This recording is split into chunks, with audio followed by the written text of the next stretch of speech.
Well, welcome to the Connections podcast live at our, I almost said spring conference. It's our fall conference, 2024. Be excited. We are here with Margaret Bordeaux. She is many, many things. I'm going to introduce her to you really quickly. So she is a North Carolina native, a harm reduction and overdose prevention specialist. Margaret has dedicated her career to the disciplines of health and human services and continues to advocate for underserved communities. In her career, Margaret has worked with state and local health departments, community-based and nonprofit organizations, and justice system partners to advance and promote evidence-based harm reduction strategies to address opioid and other substance use concerns for people who are involved with or at risk of being involved with the justice system. These strategies include supporting a statewide network of multidisciplinary jail-based medication-assisted treatment program representatives, promoting jail-based overdose prevention and survival education, and a host of other initiatives.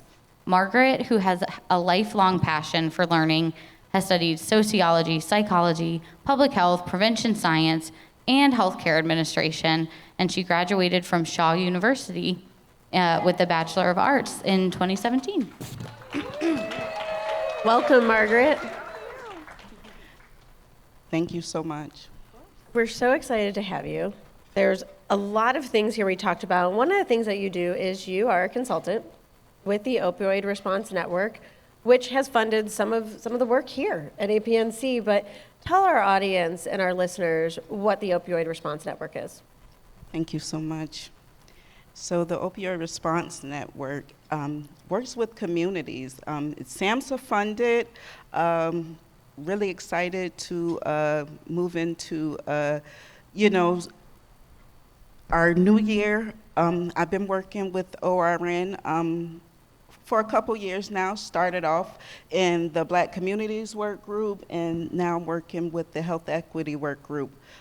What the Opioid Response Network does is assist states, tribes, and organizations, and also individual organizations who have questions. They reach out for TA, and ORN provides that TA and makes available subject matter experts who are local. So very grateful for this opportunity to serve North Carolina this way.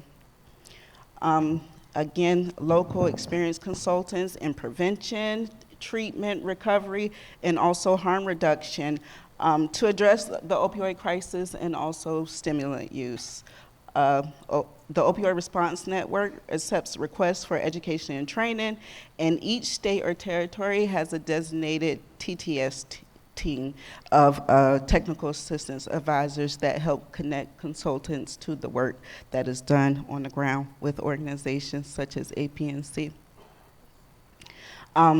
If ever you think you may have a request for ORN, the TTS specialists can work through what's available with you. Reach out to them via their website and also the email address that is provided on this slide. I'm very thankful for Opioid Response Network. Again, the funding is made available through SAMHSA. And their approach is to build existing efforts, enhance, refine, and fill in gaps when needed while avoiding duplication and not recreating the wheel. And so very thankful for ORN and these opportunities. Overall mission, again, is just to use local experts to enhance the work that's already being done in prevention, harm reduction, treatment, especially medications like butyl, naltrexone, methadone, and recovery efforts across the country, state, and local. Once this is over, if you would please be so kind and scan the QR code, access a brief survey. The Opioid Response Network likes to get feedback and just learn more about how the consultants are doing. I feel like ORN has been a hidden gem. Not everybody knows about them. We have multiple ORN consultants that are here at this conference. They've been at other conferences for us, but not everybody knows about it. So this is really, I want to underscore that if you're doing an event in the community, if you're doing education for our listeners, if there's something that is very specific to the work that we do, reach out to them. They may be able to provide somebody, a technical expert for you, and it's at no cost. That's Let's right. underscore that too. There's no cost to you. So I think that's an important piece. So we're grateful to ORN for having you, particularly around this conversation around harm reduction. And for those who are in the audience today, they may be familiar with harm reduction. We also have listeners, though, that may not be. We have listeners from all over. So why don't we level set a little bit? Why don't you tell us what your definition of harm reduction is? Always excited about a level set, and always excited to talk about like my definition of harm reduction for sure, right? I'll say harm reduction is exactly what it sounds like, right? So just thinking about reducing the harms that are associated with drug use. Harm reduction is practical set of strategies that makes this possible, right? And so as we think about those strategies, some very familiar and common harm reduction strategies, syringe service programming, right? Or naloxone distribution, because harm reduction recognizes through, its principles that drug use is something that happens, right? Don't necessarily need to look at it as crime, not necessarily as a medical issue, but understanding that people use drugs and these things happen, and most of the times what we're talking about is drug user health behaviors that we want to address. And so this is the great opportunity that harm reduction provides. When we say harm reduction, it is at no time to minimize the effects of drugs. We understand that that's exactly the work that we look to address, or the need that we feel that harm reduction can meet. And so harm reduction sometimes gets, misrepresented as like yes to drug use, but it's yes to like so many things, right? It's yes to being able to have sterile syringes. It's yes to being able to have your own tourniquet. It's yes to being able to have naloxone to reverse the overdose in the event you observe or experience one. Harm reduction is also saying yes to people being able to have drug user health education that they wouldn't be able to get at other places where they receive services and care. And so that's why I always say, like, there's a lot of yeses to harm reduction, and not so much is it centered around drugs or drug use, but really how we can connect people who use drugs to services that are appropriate for them. My favorite thing about doing these podcasts is that we write all these questions and then we start talking and I'm like, let's forget about the questions. I want to kind of talk a little bit about what you said with the, like, it's saying yes to so many things. Like, what does that mean, or how does that maybe change the conversation for the person who is in active use? Absolutely. I think one major way is that it is open to accepting people right where they are today, right? And so with harm reduction, always, as a harm reduction practitioner, always felt confident that the people who found themselves accessing harm reduction services were exactly where they needed to be, right? And so that's empowering, right? Making that decision to access harm reduction services is probably easier said than done, right? Like, you really are going into an organization, having to say out loud, unless there are language barriers, we'll meet you where you are there as well, but really having to say, I would like drug user health supplies. And so that gives people an opportunity to put their health first, to do things for themselves. That gives them autonomy over things that they may not have had before, or may not have had those opportunities. People also say yes to connections and community. a lot of harm reduction programs, especially fixed site syringe service programs in North Carolina and just across the country, provide opportunity for people to check in and know that there's somebody who is involved in their care. Um, I'm sorry for all the ums. One of the things that has always stuck with me throughout my career, and like when I close my eyes, I'm thinking about very early on. I'm thinking about like 8 years ago, you guys. And so one of the things that really was important to me was recognizing that most of the people who were coming into the harm reduction program had been medically excluded from traditional care settings, or, you know, even for Band-Aids, wound care, things of that nature. They didn't want to present in the regular spaces where people go to for healthcare services. So this is an opportunity for people who use drugs to say yes to care services when they are not themselves in a place to present somewhere where they're being medically excluded. And also, we're going to have to let those systems carry some of that burden as well, is why these people are out of care, right? Why people who use drugs are out of care. And this was very easy for me to do as a person with lived experience around medical exclusion and just the way that I was being treated because of how I was presenting. And so that's one of the things I will always say. The harm reduction says yes to people who may not have opportunities to get care in other spaces. And so appreciate them using harm reduction programs that way. Well, and I think it's really powerful to think about so much of the active use period for people is a loss of, like they feel out of control. We know people don't want to keep using and they feel like they can't stop. And so to be able to give them something where they feel like they're in control, even if it is clean syringes, right, it is a really cool thing to think about how that changes for them a feeling of control over their own life when it's very possible they haven't felt that for a long time. It's exactly that. So as we sit here, we're faced right now with recovery in the western part of our state. So what role will harm reduction have?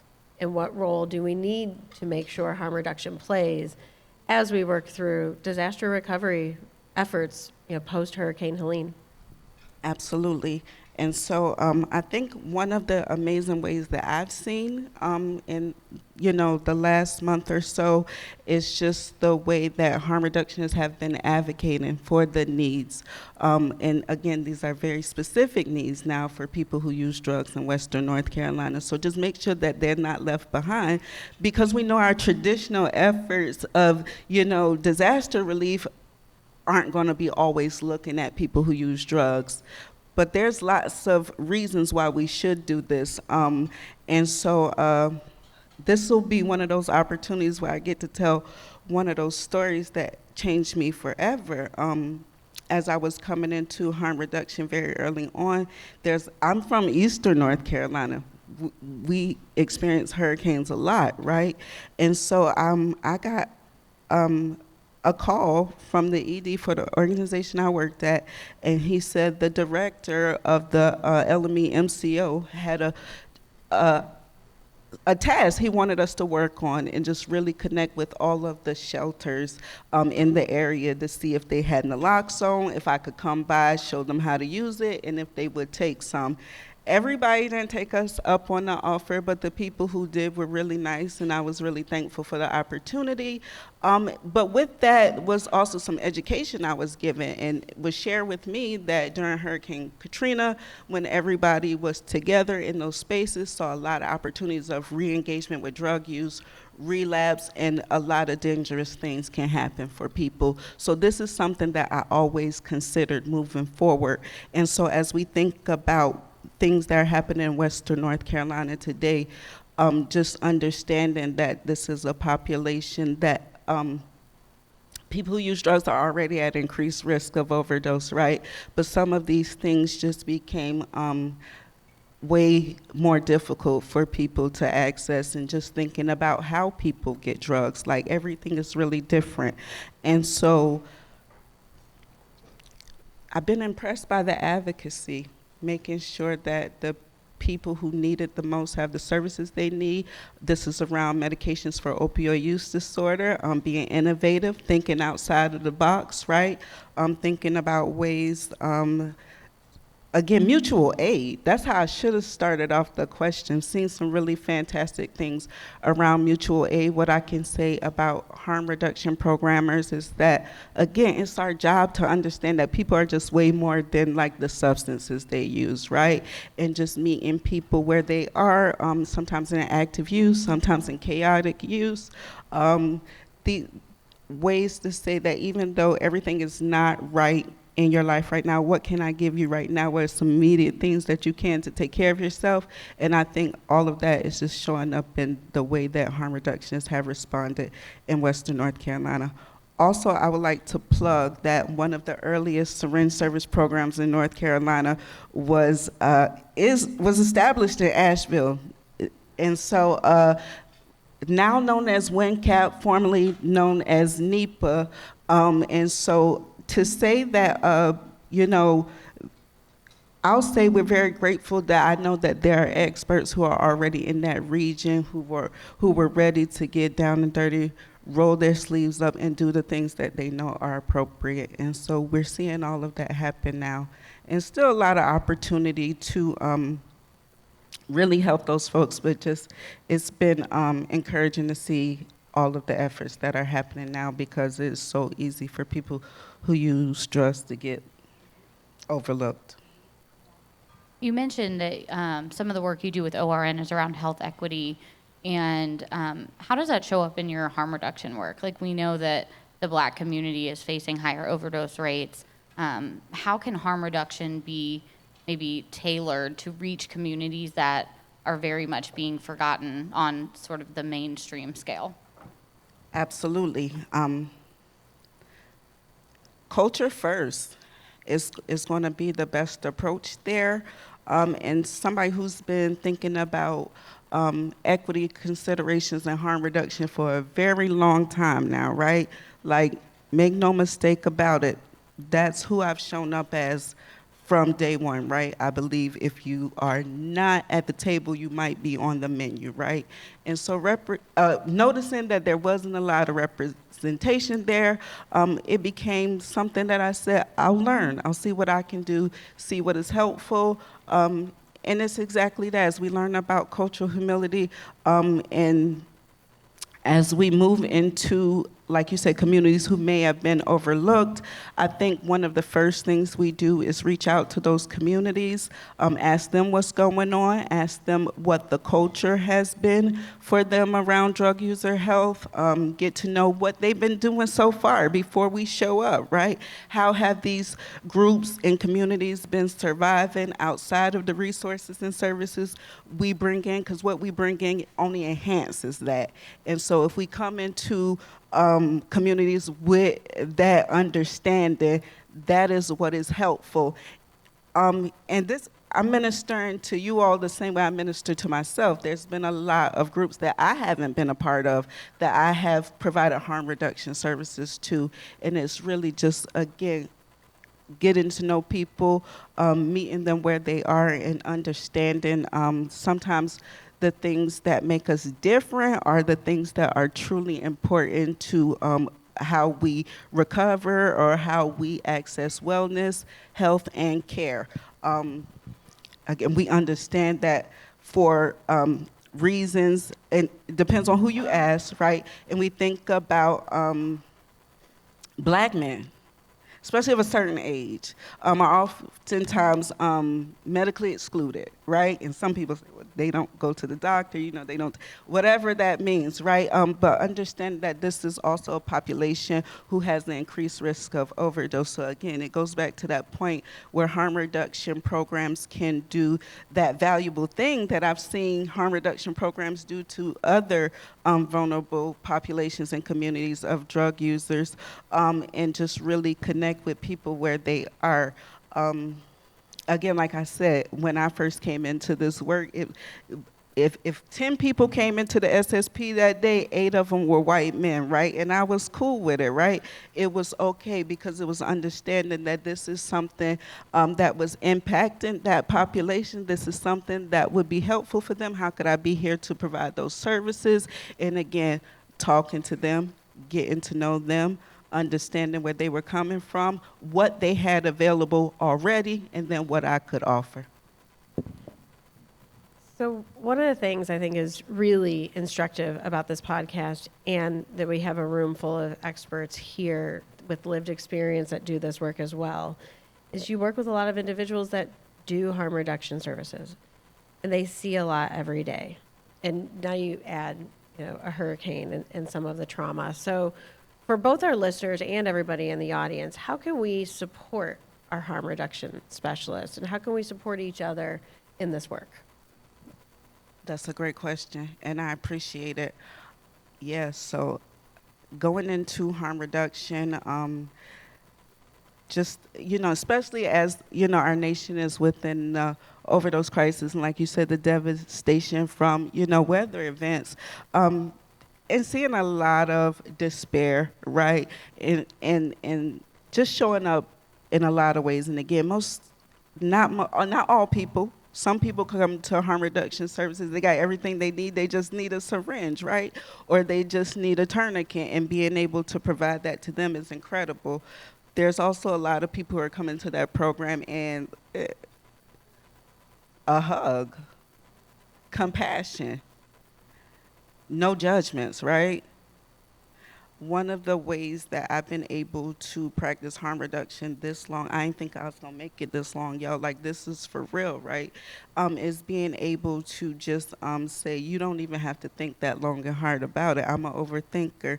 And so there's a lot of things that I overthink, and I've made it a practice to not think long and hard about, people who are accessing syringe service programs because they have it covered, right?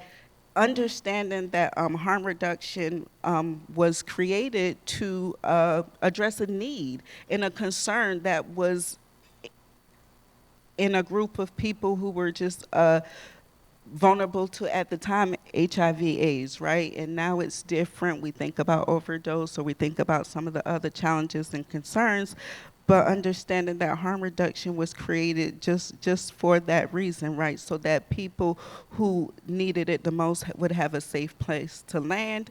And so keeping that place safe for those individuals is really important, right? And so just removing that judgment, because that is their space, we're over there in it. People who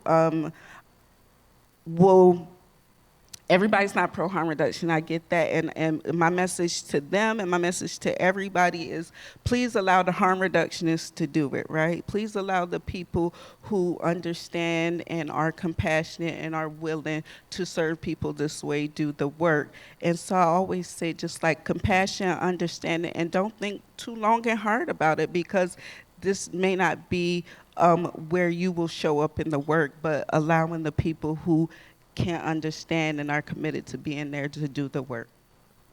Yeah, absolutely. We talk a lot about the silos in our work, right? And I think that harm reduction is one of the silos that people have been reluctant to sort of bring in as like a core piece of addiction services, because it is controversial. But on the flip side of that too, I've often heard harm reduction called like the public health response. So can you talk a little bit about like how harm reduction sort of views addiction through that public health lens? You talked a little bit about how, it started with HIV and AIDS. Would love to hear just a little bit more about that from the public health piece. Absolutely. As we think about just simple things such as syringe service programming, you can decrease the risk of new HIV, HCV transmissions and acquisitions, right? And so that is, again, designed as a public health response. Also connecting the people who need the services the most to that drug user health education is also very powerful, that we've seen around overdose, having the opportunity to train people who use drugs, how to reverse and recognize the signs of an overdose. We love fire, medical, and police as much as everyone else, right? But we have to recognize in most overdose experiences, the first responders are the people that we were getting high with, right? And so making sure that the individuals who are the most connected to the people who use those services is again, that's that public health approach. Understanding that people who use drugs want to help their community as well. And they also have concerns about the health and well-being of their community. That's back to that saying yes. People who participate in harm reduction programs understand harm reduction as a public health solution so that they can do their part to really take care of the people in their network, and that includes themselves. And so, yeah, that's how I definitely think about that.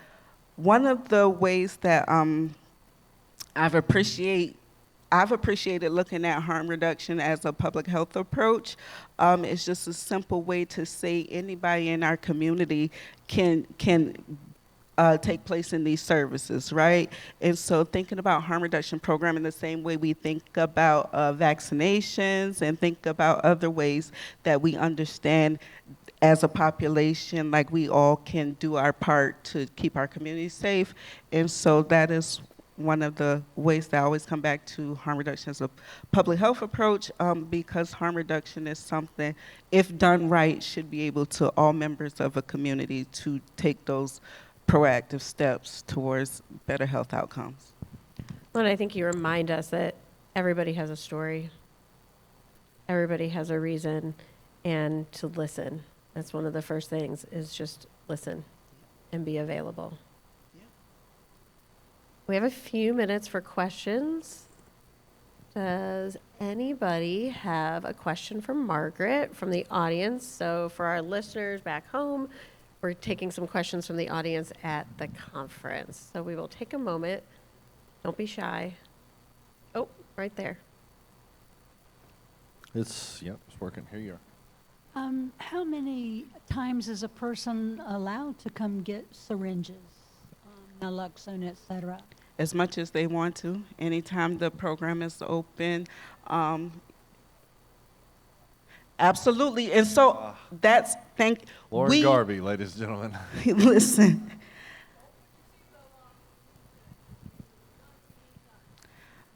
That's a great point. Like, so when we talk about harm reduction, we recognize that many of us are already practicing it, have been practicing it. You guys didn't invite me here today to talk about how we practice harm reduction with alcohol use, but it's that content label on the bottle. There was a time in American history where you didn't know if it was 80 proof, 180 proof, and so now that we have that information on the bottle, we can reduce our harms around how we're consuming alcohol. Even if everybody doesn't drink alcohol, so I'm going to slide down a little bit, and I hope I can catch somebody at some point, right? And so we also think about harm reduction around seatbelt use. Again, seatbelts, cars were manufactured without seatbelts for a really long time, right? Seatbelts were designed to reduce the harms related to automobile use, right? And so oftentimes when we think about drug use, we say, well, if people stop using drugs, they will not overdose. I never argue that point. I believe that as well. That's simple science. I will never argue that. What I will offer is if people stop driving cars, that would also reduce the number of traffic collisions we had, right? But that's just not viable, and I don't know if that's something that will happen in our lifetime. Sunscreen is another thing. We didn't always know that we needed sunscreen and how helpful it could be, or just how harmful exposure to the sun would be without that layer of protection, but we've all agree. Smoking inside, right? People used to smoke inside buildings, and we had to learn over time that there's other ways that we can do this, right? And so harm reduction is a strategy much like those that we've seen in public health before that's helped us save lives and change the culture. Well, and the response, I think, around addiction is so different. You know, I had Oh, sorry. I thought you were telling me something. I had an issue with my blood pressure earlier this year, and the doctor said, eat less sodium. And then Sarah really wanted to go eat seafood, so we went and ate Getting seafood. outed in front of everybody. Right? I don't know if y'all know, but seafood comes from salt water and is very high in sodium. And I go back to the doctor, and I was like, well, I've been trying to do well, but then this. And she was like, okay, whatever. And I was like, what? You're not going to yell at me? She was like, no. Like, I told you what you need to do. You're either going to do it or not do it. And I was like, oh, that's an interesting response. But we don't have that response with addiction. If someone comes in and they haven't done every single thing that we've told them to do, then we want to punish them for it. And it was just really interesting to sort of live that experience myself, to be like, oh, it's all part of the same conversation, right? Like, it is the fact that we're talking about addiction is part of what makes it different because of the stigma associated. I think we have one there. I know we have one there. Probably the last two before we wrap it up. So thanks, Mike. How can you integrate some harm reduction principles into the criminal justice system that tends to be more abstinent based? That's a very good question. That's some of the work I've been doing for like the past 5-6 years, working specifically with individuals who are involved in the criminal legal, well, not working with individuals, but working with like programming and currently with research that is focused on individuals involved in the criminal legal system. I would tell you, like, there's so much opportunity to apply harm reduction approaches to every intercept on the sequential intercept model that SAMHSA uses, but just so many opportunities. There's harm reduction diversion programs. LEAD is a really popular one, and LEAD was born out of a harm reduction organization working with their local law enforcement. I've also had opportunities to talk about harm reduction with court officials and just really, just thinking about those different opportunities. What you said is absolutely right. We're up against a lot, right? We're up against a system who's really used to doing what they have always done, looking at those punitive approaches. I'll just say it, right? I couldn't hide it. I tried to. Yeah, I just got to be myself, right? What I always bring back to these audiences and when I'm having these conversations is a lot of things that have been happening aren't working. We're not getting the outcomes we're hoping for. So just really harm reduction as being like innovation. Let's try something different. And so that has been my approach there. And people have been pretty open to it. Everybody doesn't always accept it, but just recognizing that the reason why we want to offer harm reduction is because we all understand that what we have been offering isn't helping. I think it underscores the power of our voice, too. So I really appreciate that question, because part of what we have to do is be advocates and have the conversations. What's not working? What can we do better? What can we try? Like you said, innovation, to try to really continue to build the health of our communities. Thank you so much. I appreciate it. Just the explanation and giving us the knowledge and the understanding of harm reduction. I'm a person in long-term recovery, and as a result, I came up in a world of complete abstinence. And I entered into recovery with complete abstinence. Being a clinician and receiving a skill set, when I first heard about harm reduction, my mind went to, oh, they're just gonna let them keep using, that's all they're gonna do. But after doing some research, and having the opportunity to look at it, and I talked to one of my colleagues about this last night. A lot of people don't see harm reduction as about health, about well-being. It's not about the continued use. It's about safety. It's about keeping people safe that are in that continuous cycle of using. And it may also lead to that person thinking about or even envision a life of absence, of not using. I went to a workshop today, and the person talked about somebody who had been using certain different chemicals, but had stopped using those chemicals, and they believed in complete absence now, but they said the person would drink now and was okay because it didn't cause any problems. And as you know, I had to take a different look at in my own life. I don't that opportunity is not there for me to say it doesn't cause any problems because I don't know. I know abstinence keeps me from having problems, but that's my life. And as a clinician, we have to look at meet the person where they're at and how their life has developed and changed, and the evolution of addiction, because addiction is evolving. I've been clean over 30 years. It's definitely different when I first entered in recovery. So I commend you, and I commend people that do harm reduction, and I'm willing to practice harm reduction even in my abstinence world. So thank you. Yes. Thank you. Well, we did not pay Carolyn to end the podcast that way, but thank you, because I think that's a great way to end this. Is there's evolving science, there's evolving attitudes, there's evolving perspectives, and this is one key component. And to be able to have this conversation on a stage at a large statewide conference also says something about the evolution. And so thank you for the work that you're doing.